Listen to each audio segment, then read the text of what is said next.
Ladies, gentlemen, and pals of all ages, with Palworld releasing to the world just over 100 days ago now, a lot of people played just an absolute ton of this game. There was literally 1.3 billion player hours spent within this time frame, and while a good number of people are still actually playing the game right now, a lot of people did play for probably around a month and then just sort of moved on. So essentially what I want to do here is just talk about any updates that have happened for the game over that time frame, and also talk about the actual news going on with the game right now, especially with, well, Nintendo seeming to be getting more and more aggressively tight with their copyright protection over time, as crazy as that is to actually say considering how they've been up to this point. Starting off then, before we even dive into the changes that have happened before, we should talk about this brand new trailer that just dropped yesterday, showcasing a whole host of new pals being added to the game pretty soon, a beautifully derpy-like martial arts frog who will likely become one of my own personal favorites, a neat little fiery looking pheasant type creature, and a cool like hermit monk style fox-like creature floating around as well,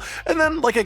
halfway between Relaxaurus and Dinosaur, but mushroom themed, and I love this derpy guy as well. On top of that, they sort of sneak two whole biomes in that I don't think we currently have, which is like a forest of cherry blossom trees with a lovely shrine as well, and then there's also just a much more mushroomy, swampy forest looking area, theoretically for the karate frog and the mushroom dinosaur. As well, we see two new guns in this trailer, something that looks like a laser assault rifle type of thing in the opening shots, and then what seems to be a flamethrower as a full-on weapon rather than just getting this type of effect from a pal skill, which we could do before, which I am personally a massive fan of. This is all given the release date as well of summer 2024, so next major update pretty soon, 4 new pals, 2 new weapons, and seemingly 2 new biomes or full-on areas as well. With that covered, let's talk about the pre-existing game updates themselves, and there have been 5 updates since mid-February. The first one had some more overarching changes to the game, adding save game backups as a safety feature. There were some changes to pal AI as well as letting you just condense pals that already have bonus star ranks for more condensing points, which is especially useful if you start condensing into one pal and then find a better version of the same one of a better version of your favorite pal while optimizing them along the process and want to upgrade. Then there were some balance changes too, buffing dig toys' partner skill for mining, nerfing the sell price of nails so you can't just mass produce them for a gold mine of selling materials, and they adjusted the dangers of, well, the police as well, both making them chase you on sanctuaries even while mounted, and increasing the number of police that will chase you when you are wanted as well. The patch following that was fully just bug adjustment, so nothing overly major there, but this was followed by over a month of no updates to the game itself, which is where a lot of people dropped off, but there was a trailer released during this time ahead of an update on April 3rd, a major update, including the first raid boss pal encounter being added to the game, Belenoir, who is summoned using a new item added to the ancient technology tree, the summoning altar. And what's especially interesting about this is that it needs to be built within a base setup, which is both a positive and a negative. The fun part about this is it means that it is balanced to fight literally a full base of pals up to like 20 at a time, so you should expect a tough fight if you aren't fully kitted out yet, but it's level 30, at least the base version is, so it's worth noting there is also Belenoir Libero, which is level 50 and has like a 450,000 health. It's a ridiculous goddamn challenge, even for people that have been farming this game like hell since release. You can't capture pals in a raid boss fight, so you can't catch these actively, and you can't breed down into either Belenoir or Belenoir Libero either, but you can collect both of these pals specifically when you beat the raid. It will drop an egg, and that egg will hatch into that pal specifically. So to have them, you must defeat the raid fights they are associated with. There is no other way, which is definitely doable for most level 50 players to defeat at least the base version, but again, Libero is just a whole other can of plant-based worms. The other rewards that you get from defeating the raid boss are also new to the game and quite potent. There's the multi-climate undershirt, which protects against both climates in a singular slot, so you never have to think about temperature once you have these sorted out. Then it also drops ancient civilization cores. These are a new crafting material required for 2 new items in the ancient technology tree,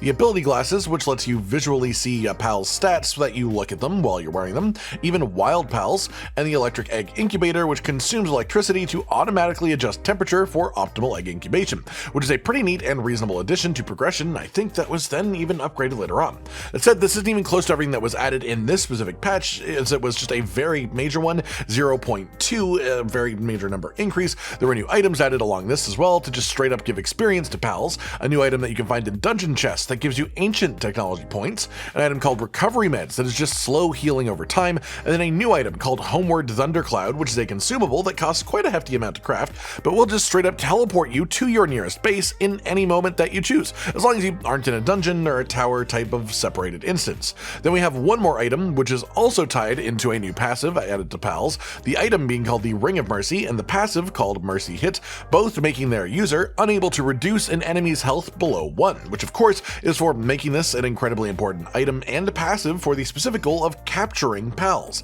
as capture rate chance goes up significantly more and more the closer to 1 HP that you get your opponent, and having this item lets you take advantage of that properly and in interesting ways, as this lets you also apply statuses to 1 HP enemies to up the chance even further. Then we have a new building site for your base, which is simply the ore mining site and the upgraded version. Sort of bound to happen eventually, honestly, as ore is just extremely important for pretty much every craft in the game past like level 10, so having an automatic farmable source of ore in your base, just like we have for wood and stone, is just absolutely great. From here we had some more general balance changes, some PAL abilities shifted, some UI element changes that are quite welcome as well, like seeing how many of a PAL that you have caught before while you're aiming a sphere at it, and there were further adjustments like giving all armor in the game some level of base cold and heat resistance, just so you don't get killed by cold weather in starting areas early on just because it's nighttime. They reduced the power of the partner skills that multiply player damage by a pretty significant amount across the board, as sad as that is, but they also made some other nice changes like all wild eggs specifically, not eggs that you breed, having a chance to be alpha pals for a big statistical bonus to them. Then past that we just had a few bug fix patches, including a pretty major one that literally made pals deal half of their intended damage before it was fixed. Like, this had just been going on for ages, so yeah, that is a pretty big deal. Then again, there were some more bug fixes and a more major fix, making the electric egg incubator also just have a 50% faster hatch rate in general than the regular incubators, making them solidly worth having whenever you can. That said, that's all of the updates that the game has had up until now. So let's update something a little bit different, which is the whole curious case of Palworld versus Pokemon, and the ever-looming question of, is Palworld safe long-term from Nintendo? Will this game be allowed to continue? And the thing is, there is no definitive answer. The longer we go without Nintendo trying to take down Palworld, the less likely it gets, really, but it is also entirely possible they're just trying to build up information to make a proper case, as you only really get one try at something like that. You don't get to go again. That said, there are three major things that I'd like to talk about to share my expectations on this for the future. The first is that while the player base does overlap with Pokemon, it is clearly quite a different game that caters to different people and different gameplay styles, and while the game did hit a whopping peak over 2 million concurrent players on Steam at the beginning, it's down to under 50,000 daily peak players, and even the raid being added and the massive 0.2 update around that only shot this up to around 140,000 for a week before it dropped right back down. This game isn't realistically a Pokemon competitor long term. It hasn't ripped people away from Pokemon in any way, and it won't prevent people from playing Pokemon in the future who otherwise would have. The second thing though is that Pokemon did actually send out takedown notices to modders who created Pokemon skin mods for Palworld, so they clearly were on top of the space and this game. They were paying a lot of attention to it, to the point that I think if there was a case to be had here, at least an obviously successful one, they would definitely go for it. That said, extremely recently Nintendo has done some pretty remarkable things as far as just showing their commitment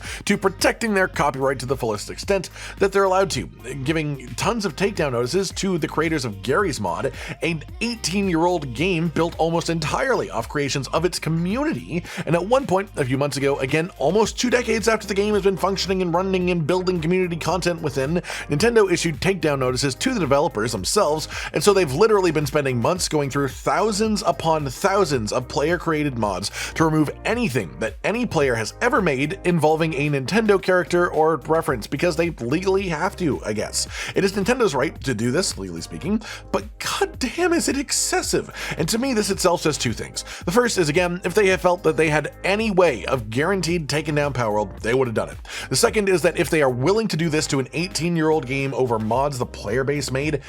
it isn't necessarily over just because Nintendo doesn't attack soon. Just because Nintendo hasn't found a viable reason to have a go at Palworld doesn't mean that they won't ever, and it doesn't mean that they won't try in the future. So while I think the Palworld is definitely safe from this kind of thing for now, Nintendo will always be a sort of looming question over the game. Personally, I'm happy to just keep tabs on how the game evolves over time and see how things change. And that just about does it for today then, everyone. Just a sort of roundup and look back at the updates that Palworld has had since its player base started to decline a bit, and how surprisingly surprisingly major that these updates have been, too, and of course just a separate update on the whole Nintendo and Pokemon side of things that people have talked about since even the first trailer for this game dropped years ago. I hope you've enjoyed this then. Maybe you're someone who just fell out of the loop and just learned about something new that makes you want to pick up the game again, or maybe you just wanted to know what was going on and you're just curious. Like if you liked the video, subscribe and hit the notification bell for more, and most importantly, ladies and gentlemen, until next time, stay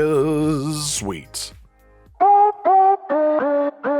Josh, Cotton, and Hollow with the videos, dropping the humor like a hammer on your tippy toes, bringing entertainment on a daily arrangement to take our insanity and turn it into entertainment. Yes, I said entertainment twice, to reiterate that it is nice to look into your faces on a mostly daily basis when you let us in your homes to make the whole world a stage. Goodbye.